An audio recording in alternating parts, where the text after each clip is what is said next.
Satara news पाहूयात आज दिवसभरात घडलेल्या घटनांचा थोडक्यात पण सुपरफास्ट आढावा। स्मार्ट मीटरच्या अंमलबजावणी विरोधात राष्ट्रवादी काँग्रेस शरदचंद्र पवार पक्षाने सातारा शहरात जोरदार आंदोलन छेडले। राज्य सरकार महाराष्ट्र राज्य विद्युत मंडळाच्या व्यवस्थेचे टप्प्याटप्प्याने खासगीकरण करण्याचा प्रयत्न करत असून त्याचाच भाग म्हणून स्मार्ट मीटरची सक्ती केली जात असल्याचा आरोप आंदोलनकर्त्यांनी केलेला आहे। स्मार्ट मीटरमुळे सर्वसामान्य नागरिक, शेतकरी आणि उद्योजकांची आर्थिक लूट होत असल्याचा दावा करत सरकारविरोधात जोरदार घोषणाबाजी करण्यात आली। यावेळी पक्षाचे प्रदेशाध्यक्ष शशिकांत शिंदे यांनी सरकारवर टीका करत सांगितले की नागरिक आजवर नियमितपणे वीज बिले भरत आले आहेत, तरीही कोणतीही पूर्वसंमती न घेता अनेक घरांमध्ये स्मार्ट मीटर बसवले जात असून या माध्यमातून वीज ग्राहकांवर अतिरिक्त आर्थिक भार टाकला जात आहे। त्यामुळे सरकारने स्मार्ट मीटर बसवण्याची मोहीम तत्काळ थांबवावी अशी मागणी त्यांनी केली।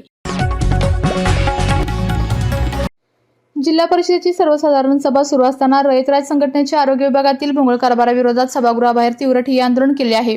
शासकीय रुग्णालयातील डॉक्टरांकडून महिलांवर होणारा अन्याय, भूल दिलेल्या रुग्णांना मारहाण आणि शासकीय औषधांचा खासगी ओपीडीत होणारा गैरवापर यावर संघटनेचे अध्यक्ष संदीप शिंदे यांनी पुराव्यासह खळबळजनक आरोप केले। या गंभीर प्रकरणी दखल घेत उपमुख्य कार्यकारी अधिकाऱ्यांनी दोषी डॉक्टरांवर सोमवारपर्यंत कारवाई करण्याचे लेखी आश्वासन देखील दिले आहे।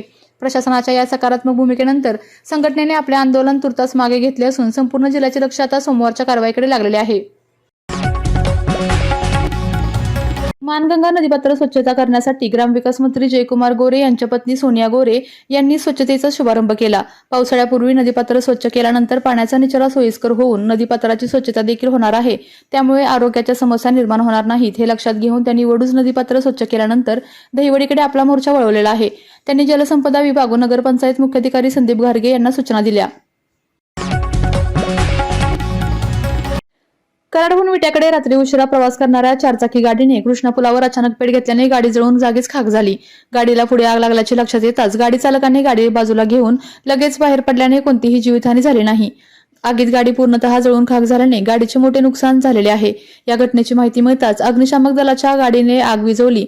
गाडीला आग लागलेली पाहण्यासाठी लोकांनी गर्दी केल्याने काही काळ वाहतूक देखील ठप्प झाली होती।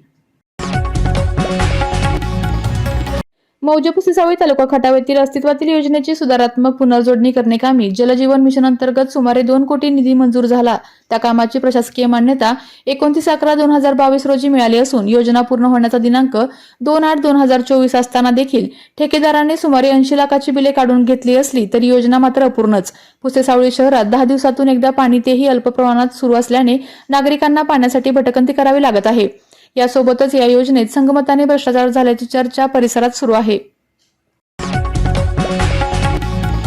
कराड तालुक्यातील हिंगणोळे गावात गुरुवारी पहाटे अज्ञात व्यक्तीने कंपनीच्या केमिकलयुक्त टँकरमधील रासायनिक द्रव्य जिल्हा परिषद प्राथमिक शाळेमागील ओढ्यात सोडल्याचा आरोप ग्रामस्थांनी केलेला आहे। या घटनेमुळे ओढ्यातील पाणी दूषित झाल्याचा दावा करण्यात आला असून ग्रामस्थांनी उमरज पोलीस ठाण्यात तक्रार दाखल करून संबंधितांवर कठोर कारवाई करण्याची मागणी केली आहे।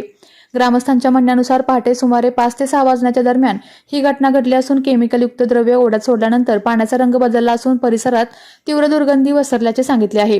या प्रकरणामुळे जिल्हा परिषद प्राथमिक शाळेतील विद्यार्थ्यांच्या आरोग्यास धोका निर्माण होण्याची भीती व्यक्त करण्यात येत असून तसेच ओढ्यालगतच्या विहिरी, पिण्याच्या पाण्याचे स्रोत आणि जनावरांनाही या दूषित पाण्याचा परिणाम होण्याची शक्यता ग्रामस्थांनी व्यक्त केली आहे। गेल्या काही दिवसांपासून सातारा शहर व परिसरात सुरू असलेल्या दमदार पावसामुळे शहरातील ऐतिहासिक हत्ती तलाव पूर्ण क्षमतेने भरला असून तलाव भरल्याने नागरिकांमध्ये समाधानाचे वातावरण निर्माण झाले असून परिसराचे नैसर्गिक सौंदर्य अधिकच खुलून दिसत आहे। पावसामुळे तलावाच्या पाणीसाठ्यात लक्षणीय वाढ झाली असून तलावाचे मनमोहक दृश्य पाहण्यासाठी नागरिक आणि पर्यटक मोठ्या संख्येने येथे भेट देत आहेत। तलाव भरल्याने भूजल पातळी वाढण्यासह मदत होणार असल्याची अपेक्षा व्यक्त केली जात आहे। दरवर्षीप्रमाणे यंदाही पावसाने जोरदार हजेरी लावल्यानंतर हत्ती तलाव भरल्याने सातारा शहरासाठी ही आनंदाची बाब मानली जात आहे। नागरिकांनी तलाव परिसरात गर्दी करताना तसेच सेल्फी काढताना आवश्यक ती खबरदारी घ्यावी असे आवाहन प्रशासनाकडून करण्यात येत आहे।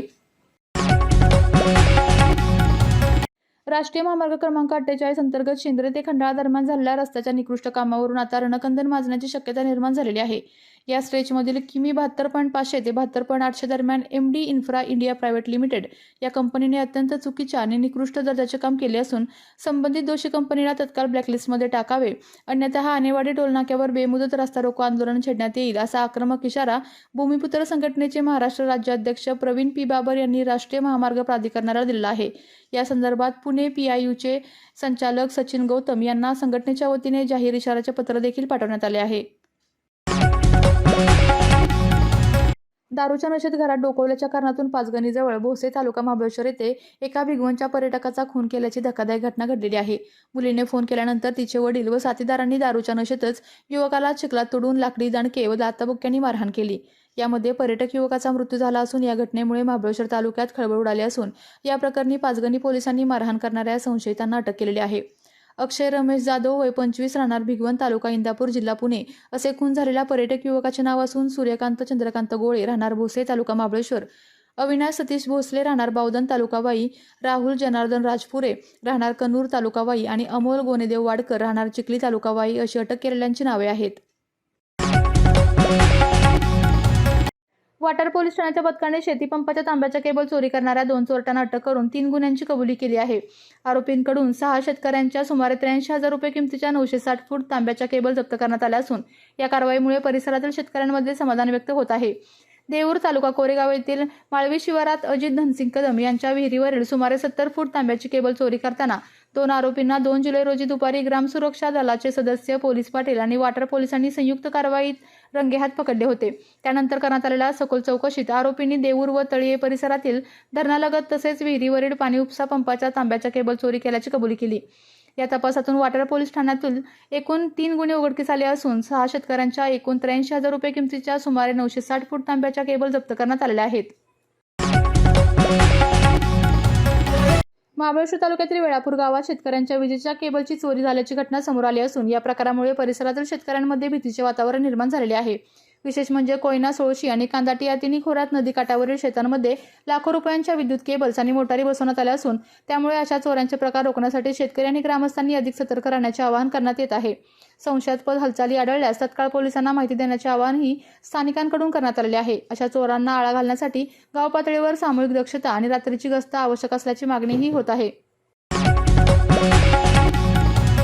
फलटण शहरात गलोगली मोकाट कुत्र्यांचा वावर वाढलेला असून रात्रीच्या वेळी या कुत्र्यांचा समूह रस्त्यावर वाहतुकीस अडथळा करत असून नागरिक भयभीत होऊन दुचाकी चालवत असतात. तसेच पदचाऱ्यांना सुद्धा या मोकाट कुत्र्यांचा नाहक त्रास होत असून फलटण नगर परिषदेच्या वतीने या मोकाट कुत्र्यांच्या बंदोबस्तासाठी निर्बीजीकरण करण्याची मोहीम चालू असून तातडीने या मोकाट कुत्र्यांचा बंदोबस्त करण्यात यावा अशी मागणी नागरिकांच्या वतीने होत आहे. या मोकाट कुत्र्यांना पकडण्यासाठी फलटण नगर परिषदेचे कर्मचारी आणि एका खासगी ठेकेदाराला दिलेले हे काम असमाधानकारक चालू असल्याचे निदर्शनास येत आहे. याबाबत नागरिकांनी तक्रारी व्यक्त केलेल्या आहेत. दिवसभरात घडलेल्या घटना, अशाच घटना जाणून घेण्यासाठी पाहत रहा सातारा न्यूज.